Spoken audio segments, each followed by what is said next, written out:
Okay, so let's start the presentation. Today I'll talk about the role of Chinese medicine in treating female infertility. Thank you for the introduction. I'm Elizabeth Yao. I studied at HKU and I also got my placement in Shanghai. I'm also a registered sport nutritionist in the UK, but in Hong Kong mainly I do Chinese medicine.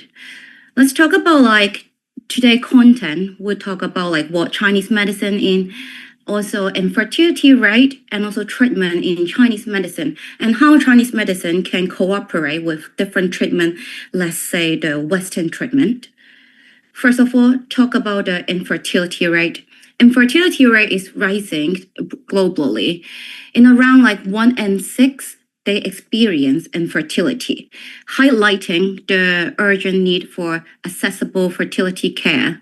So for TCM means traditional Chinese medicine, we offer a holistic approach to support fertility. We integrate body, mind, and spirit for reproductive health. Our goal is to empower women with evidence-based and natural options. So why do we talk about infertility that often this day? Because comparatively, before, we didn't have that much of issue, but right now we have the delayed parenthood.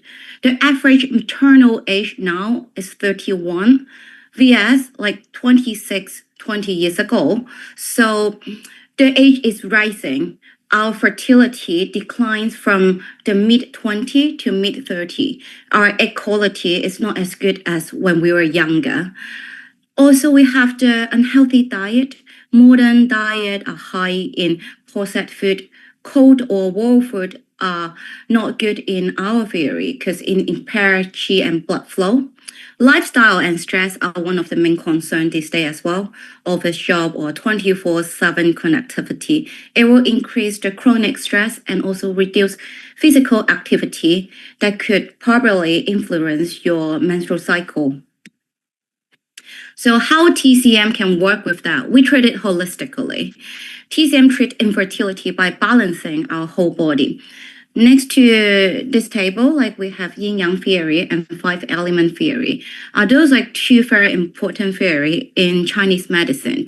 It talk about how our body can build a system of qi, blood, yin-yang. With the harmony, we can be more healthy. So if there's any imbalance, it could cause infertility for our topic. So how do we deal with that? We have acupuncture, we have herbal medicine, diet, and lifestyle. The registered Chinese medicine practitioner could let you know what food are good for you and what kind of lifestyle change you need to do. It's usually tailored to pattern because we see everyone differently. We are personalized via your pulse, tongues, and also your symptoms. So at the end, we want to boost fertility, reduce stress, and enhance vitality. There are different kind of researches. They are on PubMed or other online articles. So I just put one here. It's quite easy to search online, but this is the summary. So this study is actually compare infertile women into two groups. And based on the research, the result seeing that women using TCM therapy has a higher chance of getting pregnant. So it comes to a conclusion that TCM therapy might help to increase the pregnancy in infertile women. There are different concepts. It is very important for fertility.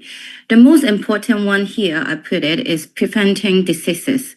Because when you need to conceive naturally, there are a period of time.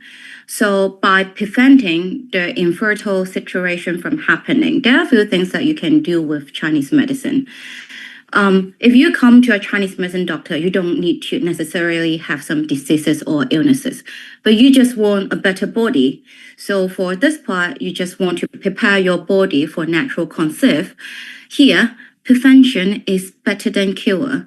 So Chinese medicine can provide this kind of treatment for sub-health status or illnesses due to the imbalance of the body. How do we do it? by regulating yin-yang, replenish the deficiencies, reduce the excess.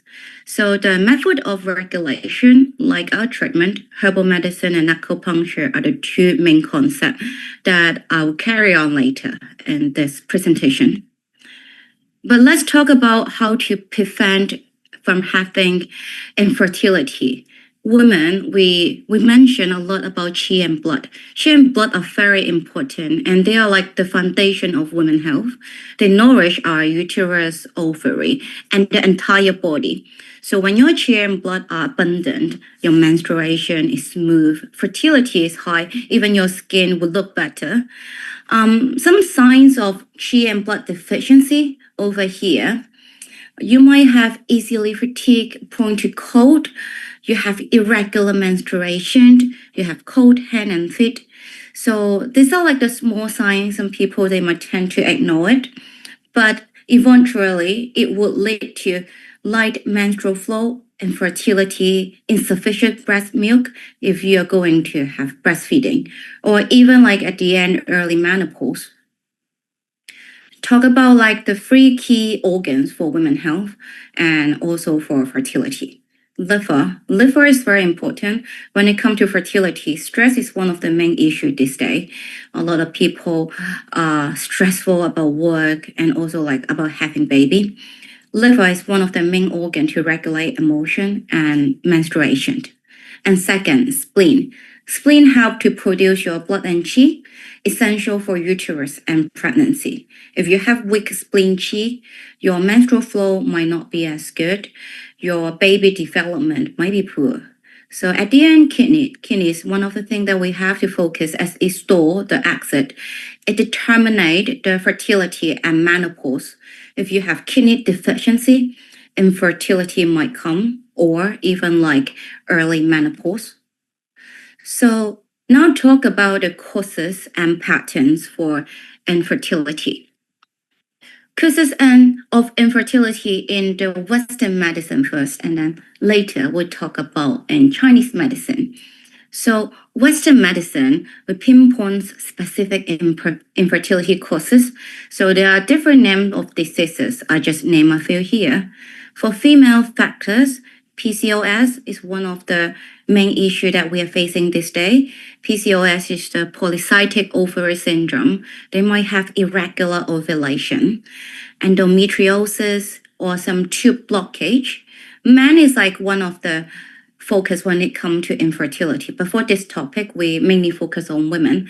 But for men, we often have to look at their sperm, how is their count or the mortality. Some of the men, they have hormone imbalance as well. So we can do herbal medicine to help to boost their kidney function or remove some fire. Unexplained infertility here, it comes to like 15 to 30% is quite a big number. It's from the research before. There's no clear cause. For this kind of people, they usually come to seek for help from Chinese medicine because there's like no explanation for their infertility.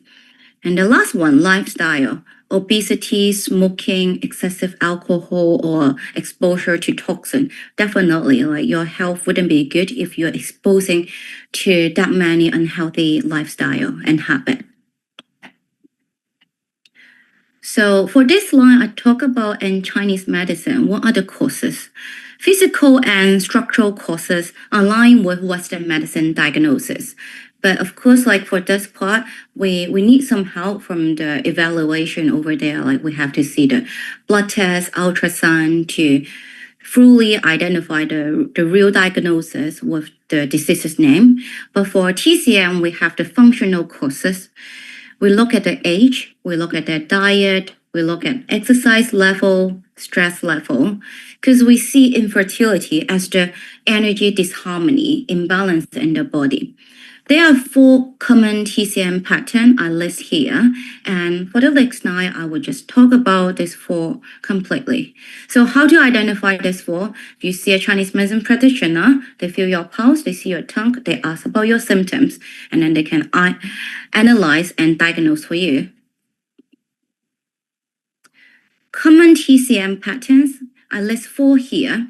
There are much more in the real clinical practice, and sometimes there will be like mix and match, but here are the four common type.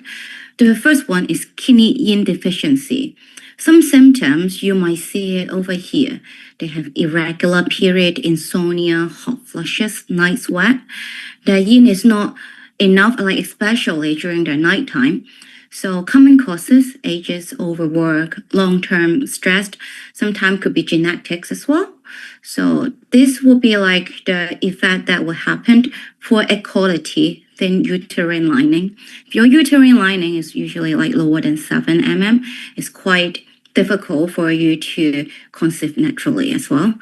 Liver cheese stagnation. Liver cheese stagnation is the second one. We see quite often with PMS, premenstrual symptoms. 1 week before your period, you feel very emotional, you have back pain, and you have irregular or painful period as well. Liver is very related to stress, so the common causes will be related to stress as well. It will affect your hormone. The third one is blood status. It's also called like blood stagnation. You will have dark or clotted period. So sometimes like people think if you have brown or like dark red color of your blood is normal, but it could be a sign of your blood stagnation. If you often see the clot over there and also like bruises all around your body, it wouldn't be a good sign. So this is because of the poor circulation or some past surgery causing blocked implantation or poor uterine blood flow. And the last one, cold in the uterus. This one is quite common in Hong Kong as well. People like to drink a lot of cold drink. They are in the cold environment. AC is everywhere. They see that like they have cold hand and feet, low energy level, always feel fatigue. They could cause to the lower blood flow, or even like the embryo growth is quite poor as well.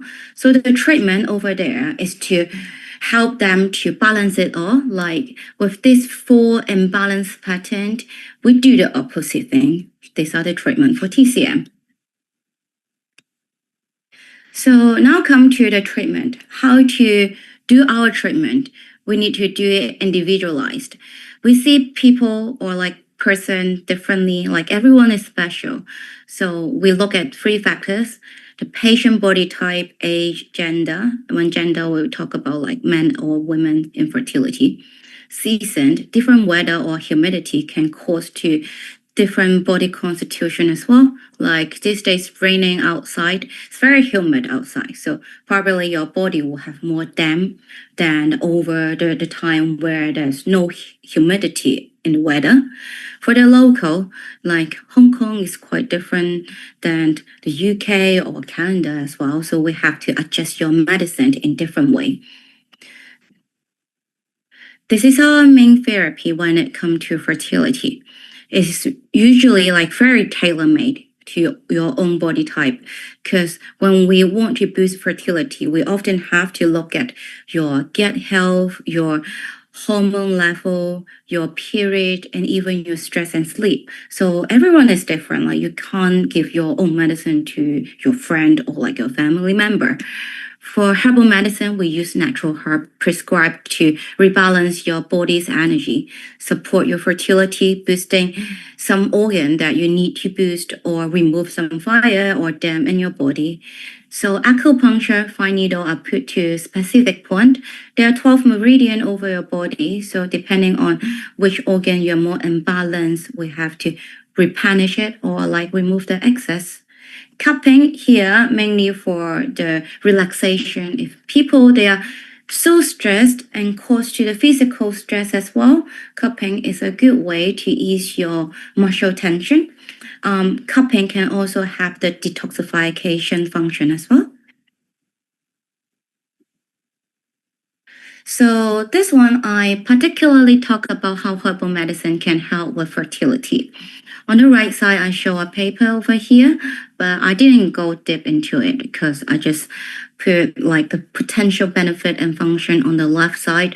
There are a lot of research, evidence-based research all over the internet this day. It's a very good trend that we are using a lot of studies and analysis to see like how this traditional method can help with us in a more scientific way. So why it helps for herbal medicine? Because like I said before, it is like highly individualized. Each formula is tailored to your unique body. It works to restore your internal balance. Potential benefit and function are here. Definitely, it can help to regulate your menstrual cycle, improve your egg quality, and reduce inflammation in your body. We do it by nourishing the yin and blood for better egg and uterine health. Liver qi, if you have like high stress level, we have to regulate your liver qi as well, clear your blood stagnation, and also warm your kidney yang to enhance the embryo development, especially for those type they have cold uterus. And at the end, you can boost your energy and overall vitality. Some people, they have issue with fatigue, they have weak blood and qi. Herbal medicine can help with that too. So this slide, I talk about acupuncture for fertility. Also, like here, I list the example of the research paper. Why acupuncture help? Particularly, we like to boost the uterine blood flow. We put quite a lot of needle over the lower abdominal area.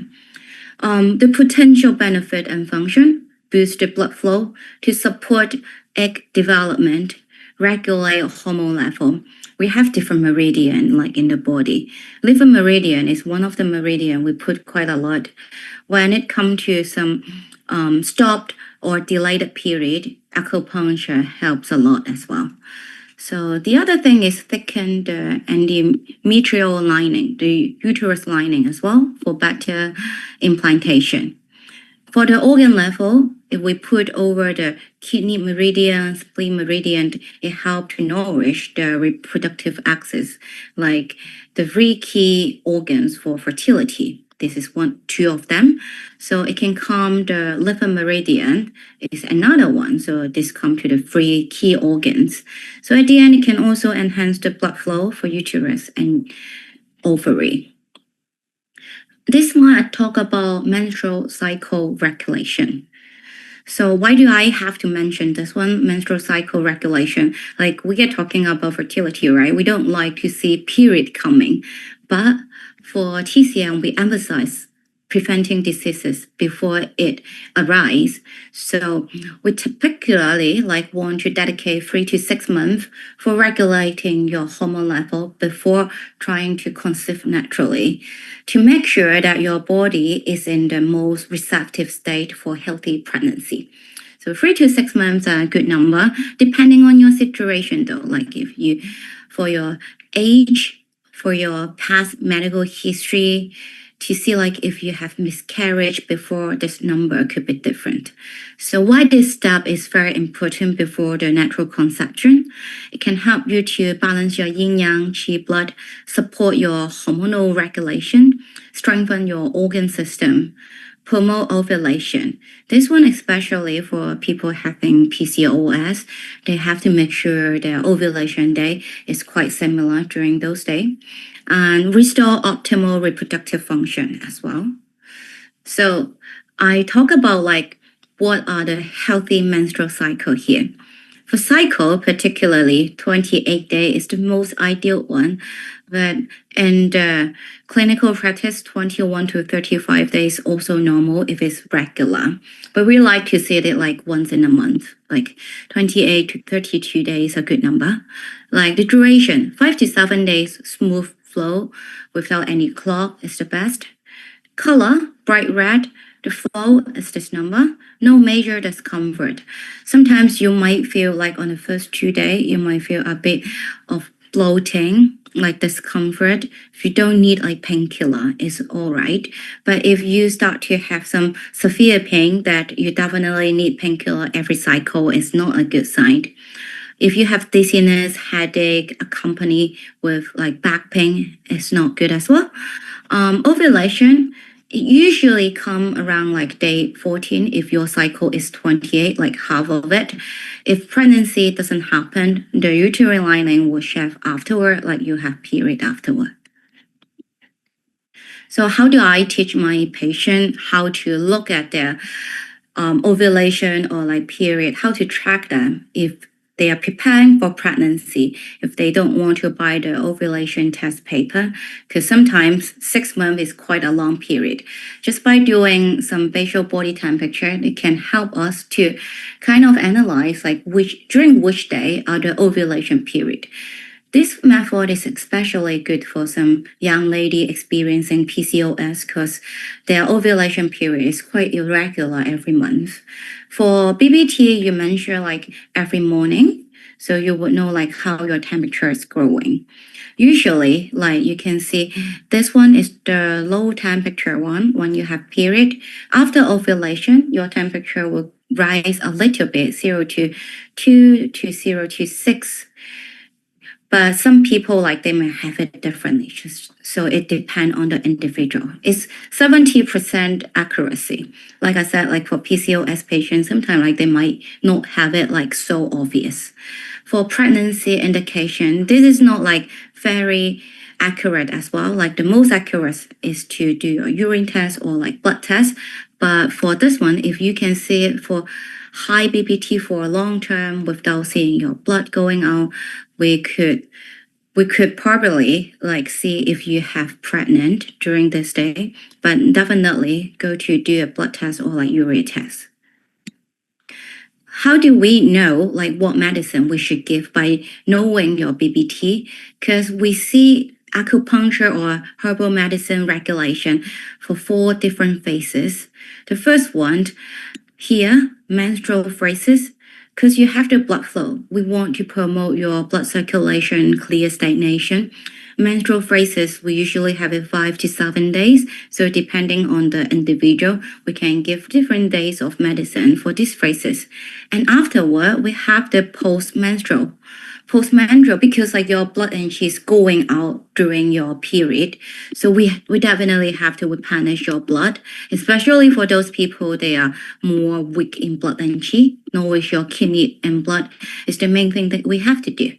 For the third stage, ovulation phases, we have to help to boost your yang and fertility. And the last one, premenstrual. Premenstrual, we talk about PMS symptom.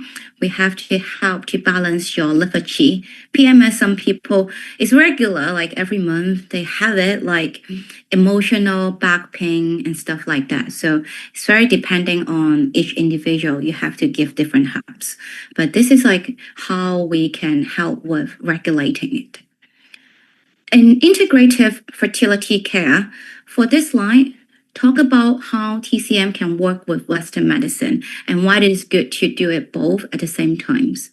So from the researchers, we know that it can help to increase the pregnancy rate, reduce the miscarriage risk, and better patient center because we treat everyone specifically, like everyone is different and special.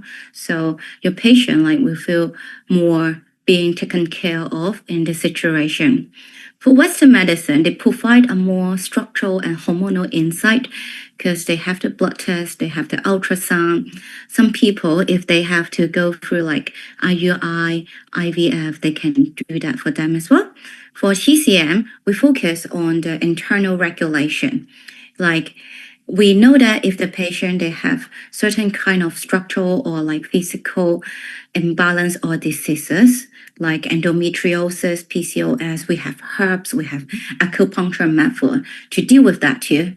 But apart from the diseases, we can also improve their organ function, hormonal imbalance, stress management to let them have a better body for fertility. So this slide talk about like how to support IUI or IVF with Chinese medicine. Here they got a research paper talking about this as well. The result is positive. Some couple, they might choose to have the advanced reproductive technology due to some difficulty in conceiving naturally. There could be some miscarriage, unexplained infertility, or ages, like older ages, like senior. So TCM here, they plays a powerful role to support it by enhancing receptive throughout the whole process. They have like different phases. for acupuncture and herbal medicine too. For pre-IVF or like pre-IUI, we help to nourish your kidney axis, regulate your menstrual cycle. Like this one, talk about the 3 to 6 months before doing this. And afterward, like we help to boost your blood flow to the uterus and ovary, particularly like using acupuncture, lower abdominal area to support endometrial thickness. Stress hormone, people are having stress issue. We do it over the liver, qi, or like spleen. This one improve your IVF success rate. Lifestyle change at the end, we talk about it. So previous slide, we mentioned how important kidney, spleen, and liver are, and also qi and blood for women's health. There are 5 things that we should focus on. Definitely, you need to have enough rest and sleep. Aim for 7 to 9 hours for quality sleep.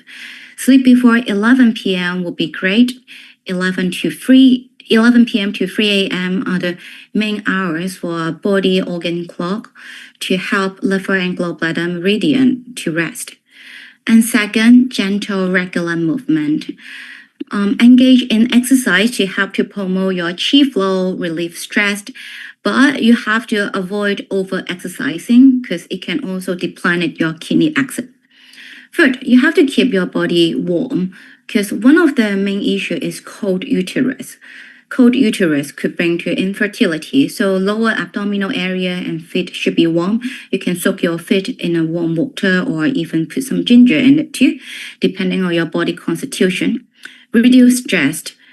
Chronic stress can help the liver qi stagnation. So let's try not to stress too much. Limit the exposure to toxin. Avoid smoking and too much alcohol. What are the food to prioritize for fertility? And this is the last line. So I'll go very quickly. You should eat aligned with your body constitution and fertility phases.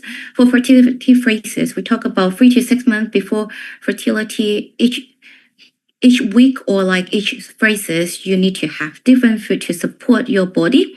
Core TCM dietary principle, definitely warm food, cooked food, avoid cold or boiled food as those could make your qi and blood flowing not as good as before. Use food to tonify your blood, kidney axis, and qi. And these are the 4 patterns that I mentioned in the previous slide. And I want you to eat in line with your body constitution. For kidney yin deficiency, you need some food to boost your kidney yin. So these are the recommended food. Liver qi stagnation, that you need to drink something to help with your liver qi. But pay attention with that. Like if you're pregnant, I don't recommend you to do too much to smooth your liver qi or blood, especially like rose tea. That kind of tea could be quite dangerous if you drink too much when you're pregnant or when you're having like too much blood during menstruation because it will boost your blood flow. So for blood stagnation, status, you should have food like that. And the end, like cold in the uterus, warming food will be very helpful for you. So this is the end of my presentation, and thank you.